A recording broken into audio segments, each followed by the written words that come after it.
এই এত জোরে ধরছো কেন? ভালো লাগছে তাই। কিন্তু আমার লাগছে তো। একটু সহ্য করো না জান, আর একটু। ইস না, আর একটুও না প্লিজ। তুমি ছাড়ো তো। জান প্লিজ একটু সহ্য করো, আমি কিন্তু কান্না করব। কি? তুমি কান্না করবে? কিন্তু কেন? কেন আবার? বউকে একটু জড়িয়ে ধরেছি কিন্তু বউ ছটফট করছে তাই। এতে কান্না করার কি হলো? জানি না কি হলো, তবে আমি কান্না করব। সরো সরো। এত ঢং কইরো না। সকাল হতে চললো প্রায়। ঘুমাতে দিবা তো? বললেই হলো? বাসরাতে কোনো ঘুম হবে না। নীলা কিছুটা বিরক্তি নিয়ে তাকায় আমার দিকে, তারপর শোয়া থেকে উঠে কোমরে হাত দিয়ে বলে, ওই কি হবে তবে না ঘুমিয়ে? কি আবার গো জানো, লুডো খেলবো, লুডো। লুডো? আমি ওসব খেলি না, আমার বিরক্ত লাগে। আরে জান পাখি, এই লুডো সেই লুডো না তো, এটা হলো প্রেমের লুডো। কথাটা বলেই নীলার দিকে তাকিয়ে দেখি ও চুপ হয়ে গেছে, চোখ মুখে লজ্জার ছাপ স্পষ্ট। আমি ওকে আরো লজ্জা দিতে বললাম, কি গো বউ, কথা বলছো না যে? খেলবে শোনা প্রেমের লুডো?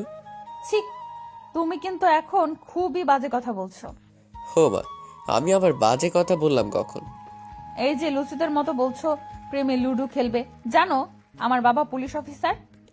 নীলার কথা শুনে হো হো করে হেসে দিলাম আমি, তারপর হাসতে হাসতে বলি, কি যে বলো না বউ, 3বার কবুল বলে তোমাকে বউ হিসেবে গ্রহণ করে তোমার বাবার থেকে লাইসেন্স নিয়ে তোমাকে আমি আমার বাসায় এনেছি, বুঝলে? যাই করি, এখন তোমার বাবা কিছুই করতে পারবে না। এই চুপ করো তো, লুচু বদ ছেলে কোথাকার। এখন সরো, একটু ঘুমাবো। তুমি চলো ঘুমাও। তুমি তবে ঘুমিয়ে যাও, আর তুমি কি করবে শুনি? আমি তোমার স্বপ্নে বিচরণ করব সুন্দরী।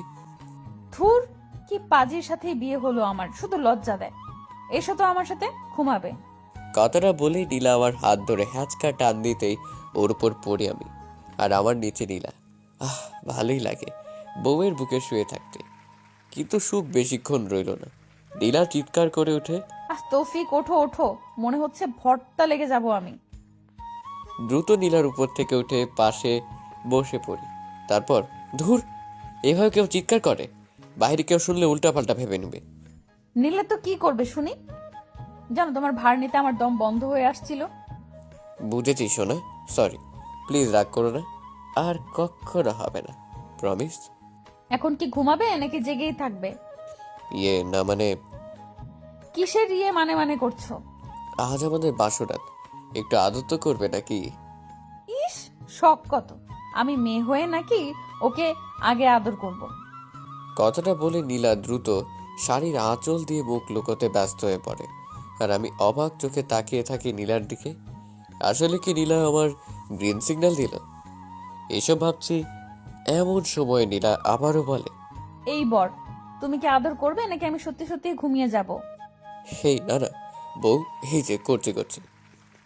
কথাটা নীলাকে বুকের সাথে চেপে ধরতেই হাই ভোল্টেজ শক খেলাম আমি। এ কি, নীলার শরীর তো জ্বরে পুড়ে যাচ্ছে। দ্রুত নীলাকে বুক থেকে তুলে